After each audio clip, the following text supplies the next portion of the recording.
Good morning, everybody. Today we're going to go through the different lighting components.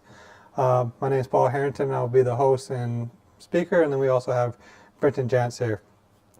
Brenton, why don't you tell us a little bit about yourself? Yeah, as Paul mentioned, my name is Brenton Jantz. Been working here at Decor for 11 years, just in the AutoCAD department, and currently the AutoCAD supervisor. And me and my team, we do all the custom drawings and work on all the customs that come through, and a lot of special requests. And we enjoy being able to design new things and take care of that stuff.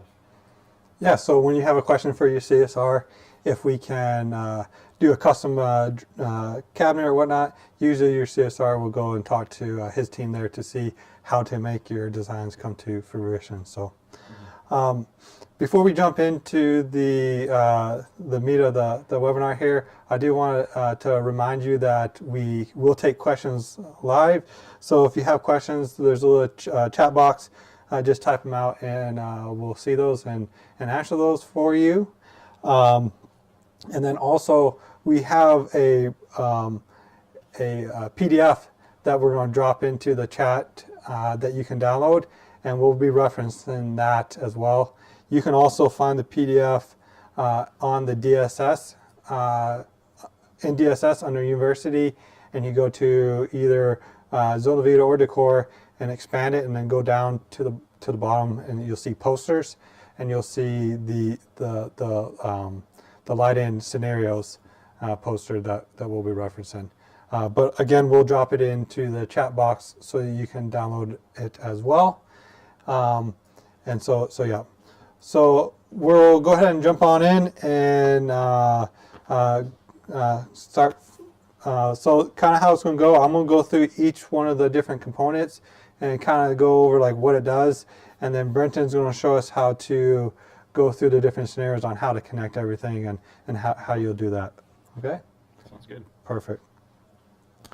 So before we talk about the different components and stuff, as a designer, you want to kind of think about like how you want to turn the lights on and off. And so you have essentially like three options. The first option is you can use a compatible dimmer wall switch. The second option is a standard wall toggle or rocker wall switch that just turns on and off. Or you have cabinet switches that will turn on and off the lights. And so depending on how you turn those on will determine what component as far as like the driver goes, and this is only one of the drivers. This is for the dimmer switch. This is the dimmable driver.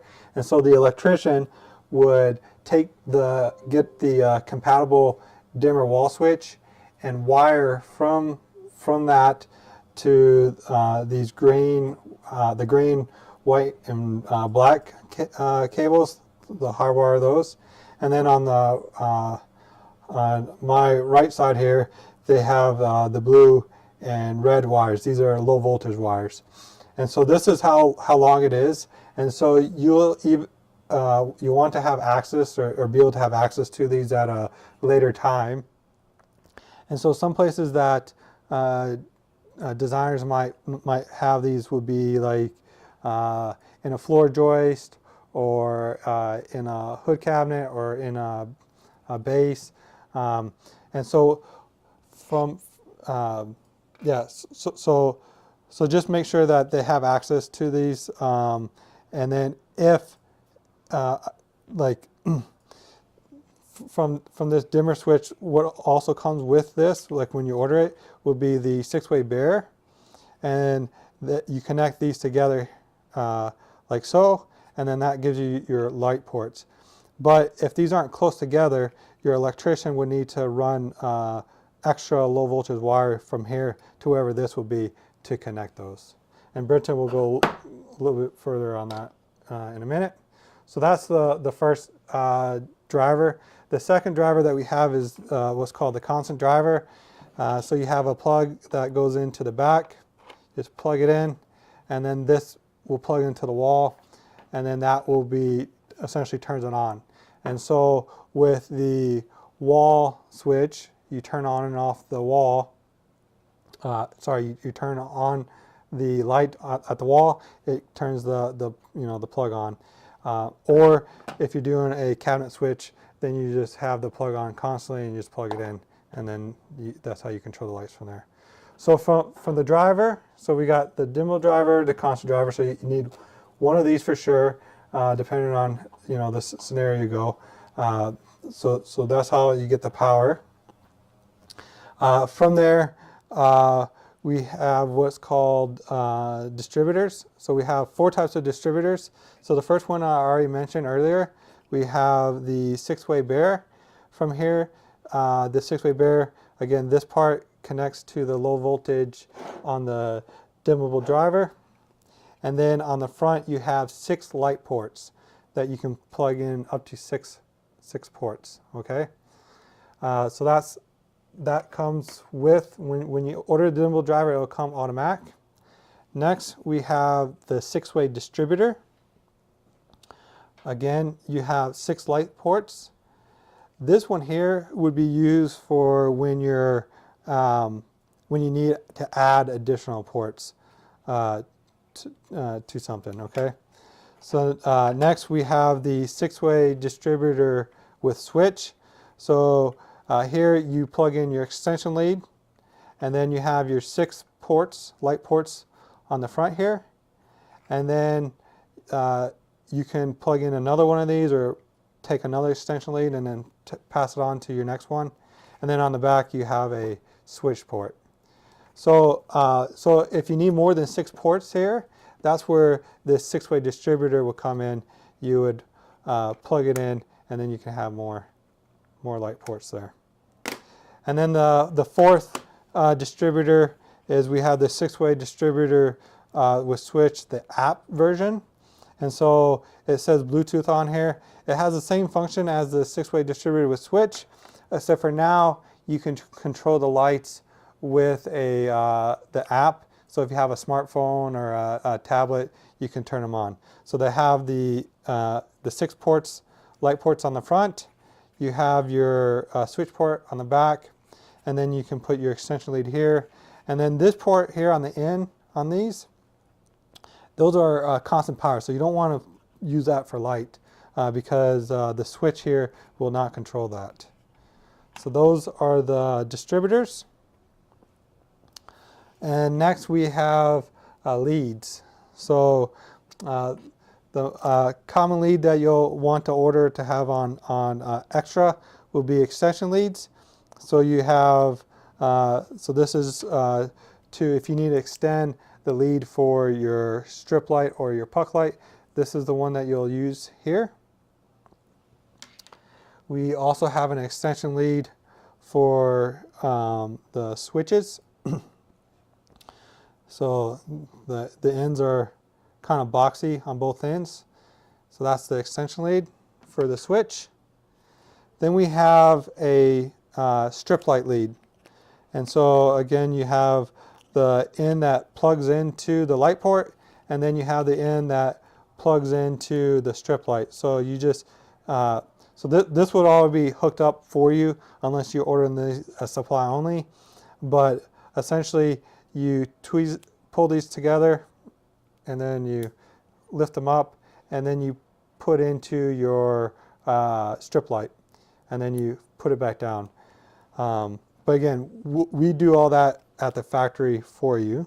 And so what comes out the back of the cabinet is just the part that plugs into the switch port, okay? Then we also have a puck light lead. And so this end plugs into your puck light.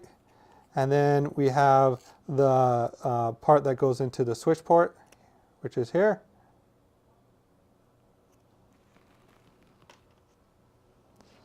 And then last, we have the switch lead. So this part here is not as boxy. That's what actually gets plugged into the switch. Again, we do that here at the factory when you order it part of the cabinet. And what comes out the cabinet would be the switch port. So this was what plugs into the back of the switch port on the 6-way distributors with switch. So those are the extension leads and the leads. Next, we'll go to the different types of lights. So next we have, you have strip light. So I already have it connected to a lead, but essentially this is the strip light. It will be placed into the profile. So it's already, placed into the profile and connected. And so you'll just see this part into the cabinet. So you have this profile. And then if you're installing the strip light on the bottom of the cabinet, you'll ask you if you want a profile with a valence. So essentially it gets put in, and then you have a little bit of a valence on the front end there. I don't know, it's probably hard to pick up, but you can see there kind of a section view there. So that's how that works. So that's the strip light. Next we have the puck light. With the lights, both the strip light or puck light, you can do warm or cool, which is 3,000 Kelvin or my mind's gone blank. I think 4,000. Yeah, 3,000 Kelvin and 4,000 Kelvin. But with the puck lights, you choose what type of housing you want. So you have a round housing that goes on, or you have a square housing. So you do that, and then also with these housings and also with the strip profile, you can choose if you want the silver or if you want the black color for the finish. So those are kind of the puck lights in general, or sorry, the two type lighting options and the options for there. And then next we have the different switch options. So first here we have, this one's going to be the wave switch. So you wave your hand in front of the sensor, it'll turn the lights on or off. If you hold your hand in front of it, it'll dim the lights up or down. So this will allow your lights, your puck lights or strip lights, to be dimmable within the cabinet. The other option is the door sensor. So if you have puck lights or strip lights and you want, when you open the door, you want the lights to turn on, we use a door sensor light. And you can see, these two are very similar, just two different functions, but they look the exact same. The placement on the cabinet box would be a little different, okay? And then we have what is called the touch sensor switch. So this gets routed into the cabinet side or a panel. So you don't actually see this. You actually have to touch the panel and it will activate it. So you touch it once, it'll turn it on or turn it off. If you hold and touch it, it'll dim it up and dim it down. The thing with these is that because you actually have to touch the physical panel, you can rub off the finish over time, right? And so you want to be careful with using this one. So that's why I usually recommend the wave one, because you're not actually touching, you're just waving in front of the sensor. And then the last one is the motion sensor.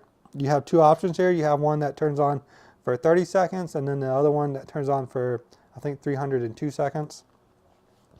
And essentially this gets drilled into the panel or cabinet side, and then you have just this, say a half inch or so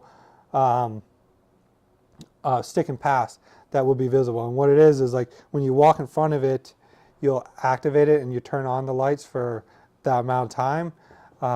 So say if you have 30 seconds and you walk in front of it, and then 10 seconds later you walk in front of it again, it resets that time back to 30 seconds. But that's how these work. So those are the different components. I don't see any questions at this point, so we'll go ahead and jump over and let Brenton kind of show us how everything connects together. So Brenton, why don't you show us the first option on that poster if they've downloaded it?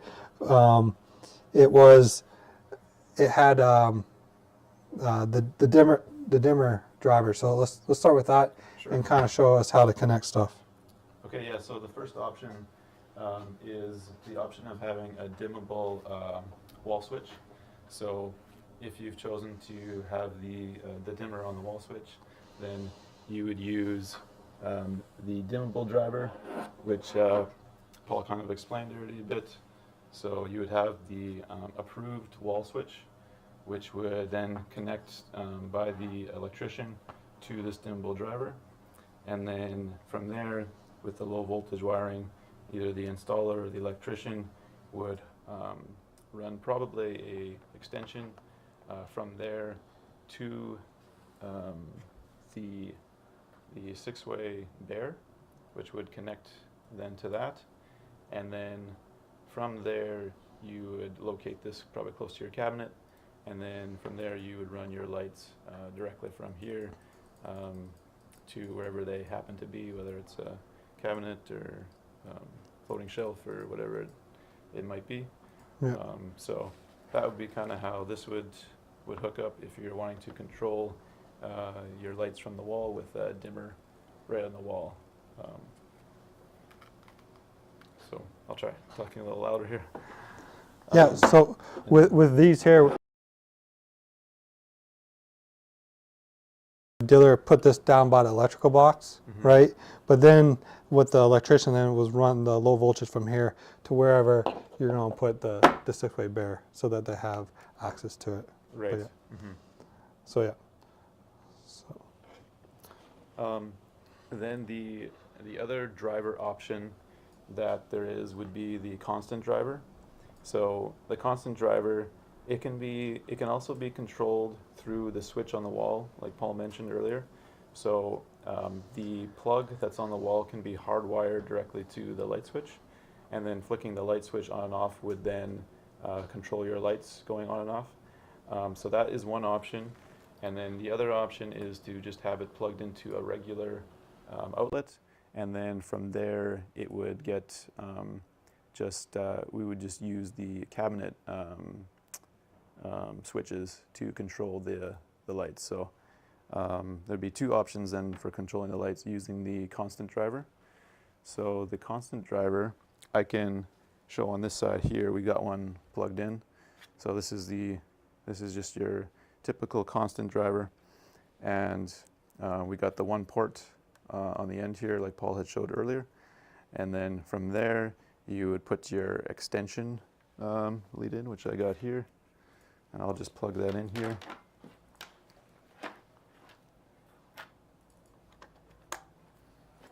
So then you got your extension coming out the end of their driver, and then from there you would want to attach your six-way distributor with the switch, and so that would be this right here. So then this just hooks into there like that, and then now that you have your six-way with the switch attached, then you've got these ports here for your lights, and then you've also got the switch port on the opposite side here. And so depending on what type of switch you're using, you would either have an extension or put your switch directly in there. And so for the sake of this demonstration here, we'll use the wave switch, which Paul has here, and then that'll just plug into here like that. And so you've got your switching function, and then you would just use these other ports then to connect your lights. If you need it to be longer, you would put your extension in here, and then your lights onto that. I'll just plug the strip light directly into here.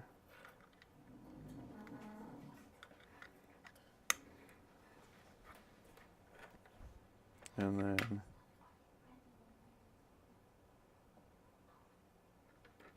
it's not working. Okay, we need So- 2 seconds. Can you pause for a second? yeah. So comes to our attention, we have some audio, so we'll go ahead and pause for a minute, and we'll go back to you.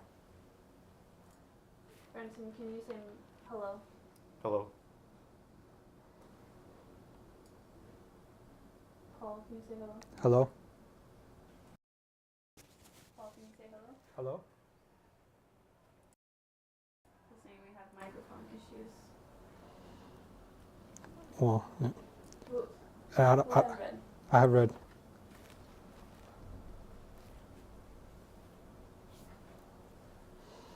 I'm not seeing any chat come in. I didn't even see like if you posted that. Tap your mic, Paul.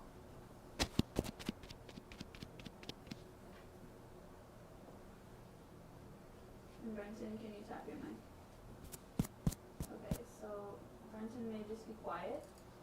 I can try to turn you off.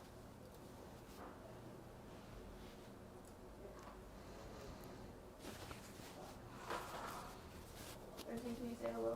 Hello.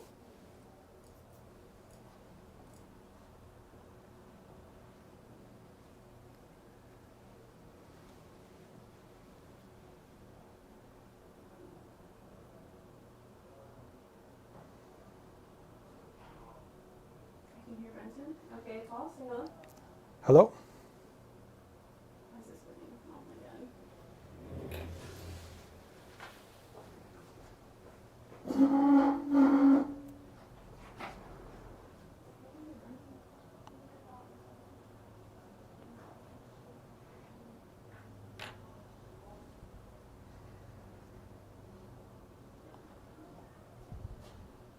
Paul, can you say hello one more time? Yeah, hello? Hello? Like louder. Hello?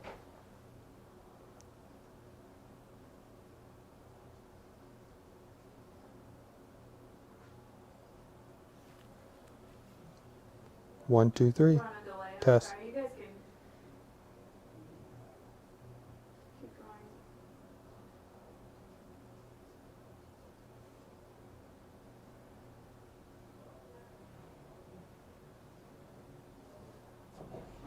We're good.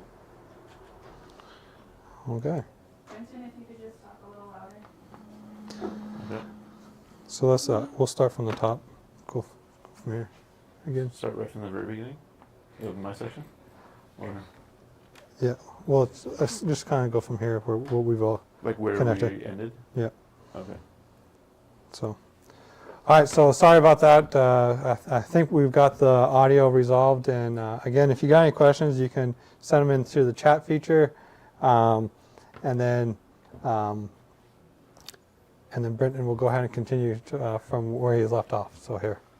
Yeah, so just as we were connecting things here, we had connected the six-way with switch to the driver, and then from there we used the light port to connect the strip light, and then the switch port to connect the wave switch, and then I'll just kind of demonstrate that now you can use the wave switch to turn on the lights, and then you can also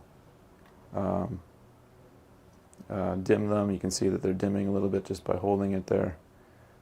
Holding my hand there makes it brighter. And then you can turn it off just by doing a single wave. And so yeah, that's kind of the pretty basic way of how those components hook together. And of course, if you were using a different switch, you would have a different switch in here, whether it's the touch or the motion or the door sensor. And then if it's the, maybe Paul wants to talk about this more, but if it's the door sensor and you've got two doors, then you would need the multi-switch box to connect into the switch port. And then from there, you would have your two door sensor switches attached into your multi-switch box, which is this one you can see that has the 3 ports. So yeah, so you use these ports then to put your 2 switches in, which would control your 2 door sensor switches. Yeah, so just to elaborate a little bit on this, if we have, say you have a 2-door wide cabinet and you have a door sensor switch on the left and right door, and if you open the left door you want the lights to turn on, or if you open the right door you want the lights to turn on. So each door would have its own door sensor switch, and then you'd have the switch part that comes out the back for each one of them.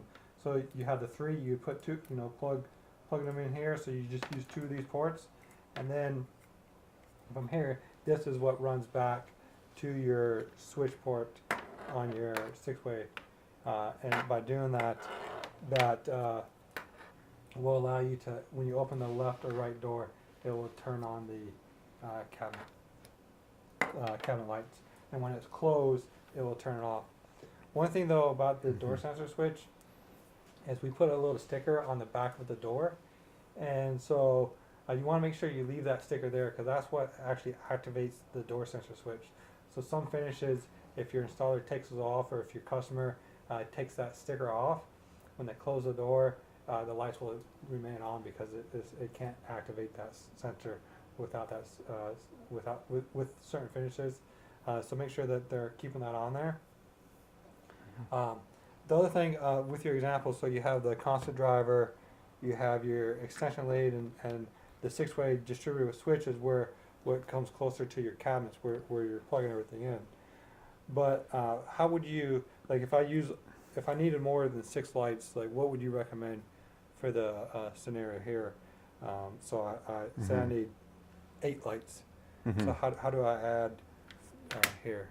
Right, so if you had a situation where you needed more lights than you have ports for here, then what you could do is you could use the 6-way distributor, and you can plug that directly into one of these ports.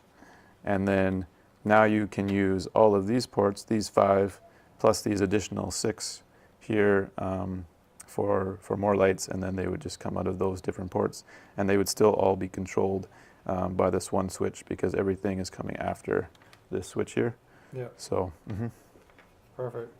The other thing I want to touch a little bit on, so what you could actually, what some people actually do, if they have multiple of these, let's say they have 2 of these 6-ways distributors with switch, they plug them together, and it moves on. But the switch that's on the first 6-way distributor will only control the 6 ports on the front. It doesn't go down to control these ones. So it's only this switch will only control the 6 here, and the same for this one. This switch will only control the 6 on here, and it doesn't go back. So just keep that in mind. The other thing that I want to point out is, like, when we're doing the dimmable driver, if you look at option 1 there, everything is pretty much almost the same. Once you get to the light port at the 6-way bear, you know, here, if you wanted to add more, you would connect the 6-way distributor so you can have more ports. But don't take a extension lead and plug it into here, and then take the extension lead and plug it onto a 6-way with switch, because the dimmable driver will control the lights for this. You don't want to do a dimmable driver with a cabinet switch, okay? So this would be a no-go. This would definitely cause your lights to not turn on correctly. The other thing I want to touch on real quick is like what cabinets, like as a designer, how you know what to order, right? So whenever you do a lighting program or project, you always need a driver. So it's either the dimmable driver or the constant driver, and that's something that you'll have to order. So one of these 2. The next thing that I recommend having on stock would be extension leads. So you can order these as a single or a pack of 10. So I say just order, you know, a pack of 10, or if you're doing a lot of lighting, a couple packs of 10, and it's okay to have some in stock in your showroom. I recommend. And then ordering the 6-way distributor with switch, to have some of these on stock. So I recommend these. You would order those, and then also the 6-way distributor, so that way you can add extra light ports if you need them. So these are what I would say have on stock. If you're ordering cabinet lights that's into the cabinet, so say you order a strip light, And then you add a cabinet switch, so either door sensor, touch wave. Then it will come with the 6-way distributor. It will come with that so that you have it to plug in. So you can have that. So it comes with those, and then also it comes with the strip lighter, the puck light. It comes with the profile. It comes with the housing.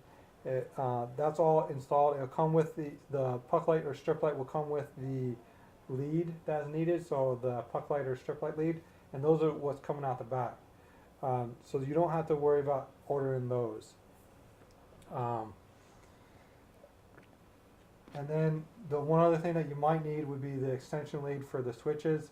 I would say this is not as common needed, but there could be scenarios where you might need these, so you can order these and have those in stock as well. Mhm. But in general, that is what we would need to have in stock, or that you could have in stock.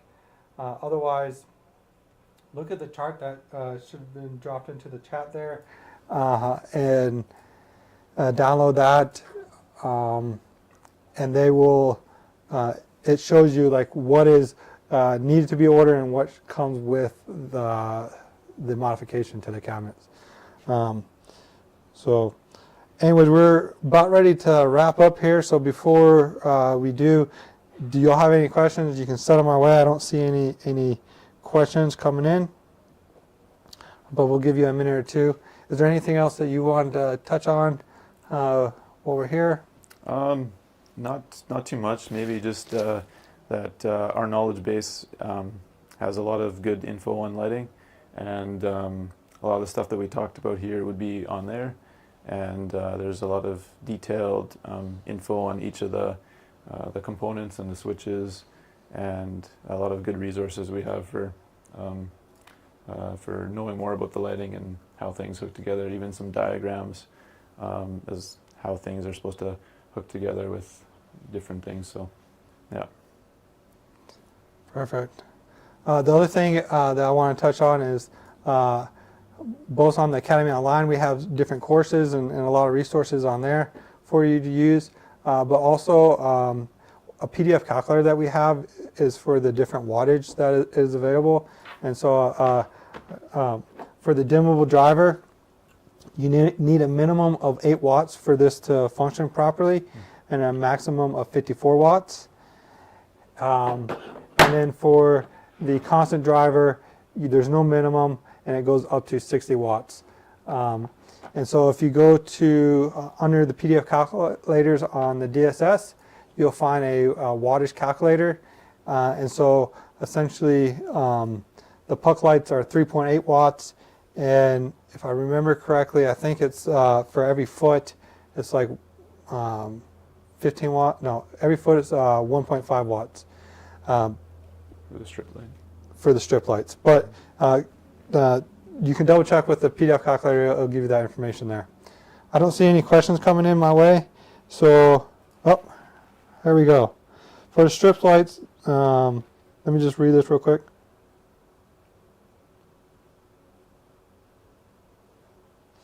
Yeah, so the question here is about strip lights being on a WOF cabinet. If they're routed closer because they don't have door hinges, they're going to be routed in the same place on those. Even if it as if it'll be in the same spot even if it doesn't have the door on it. And the reason being is you have your adjustable shelf holes, and with the adjustable shelf holes you have a little bit of a wiggle room where you can place this profile in front of that. But if we were to move the profile closer to the front, in front of the adjustable shelf holes, because you can't do it at the same spot, then the light would be more, on the edge, or light just in front of the box, right? Mm-hmm. And we're not really sure how much the light would be on the inside of the box, so we wouldn't recommend moving these in front because of that reason. But yeah, that's a good question there. I would recommend just leaving just leaving it where it's at. And that way you're making sure that you're actually lining up the cabinet box. The center of the strip light will be 3.5 inches back from the front of the cabinet, and that will give you like good lighting inside the cabinet box. And moving it forward might not be recommended, yeah, just because it might not light up the back part of the cabinet as well. Yeah. Mm-hmm. So that's that one. Are there any other questions, or we'll give it another minute or two to see if any other questions. We also want to respect your time. We said that we want to keep this from roughly 30 to 45 minutes, so we'll wait. Some other stuff that just comes to mind while we're waiting on some more questions, or see if there are any other questions, would be, I recommend just order some of these and plug and play with it, right? Like, once you get it, and you start, messing around with it and plugging stuff in, you see really how easy it is to turn on. And don't be afraid of it. I know, like, it can be overwhelming. There's a lot of stuff that goes into it, but once you do, 1 or 2 projects, you'll start to understand how it works. And I think like your installers and stuff will come to like how it works. The other thing that I want to say is that just slipped my mind here. Oh yeah, so I was talking to a person that was doing lighting, and there was an installer that was doing lighting for a display. And it seems like whenever we do a display for a designer, you want to show all the different little scenarios, right? And so to me, it seems like most of the time, like when you're doing a lighting display, that because you're putting so many different scenarios in there, it gets a little bit more complicated. And so just if you are doing a display and you're putting a lot of different scenarios, don't scare your installer off. Just say, like, this is probably the more complicated one, which I guess if you're doing it for your showroom and stuff, and it's good for your installers to learn. Mm-hmm. But typically when you're doing lighting for a client or whatnot, they're not putting all the different scenarios in there. And so I find it's usually easier for the line diagram, to do the lighting that way. So. Mm-hmm. Okay, well, I don't see any questions in here, so we'll go ahead and wrap up. Thank you all for taking your time. Mm-hmm. Thank you, Brenton, for joining us. I also want to put a shout out to that we do have a couple more spots available for the Core Tracks event in March. So if you still want to join, if you let us know by early next week, we could still get you in. But also there's other events, different core tracks, and also the Academy XP events. So go to our website, check them out, and we'd love to see you here in person. So talk to y'all later. Take care. Thank you.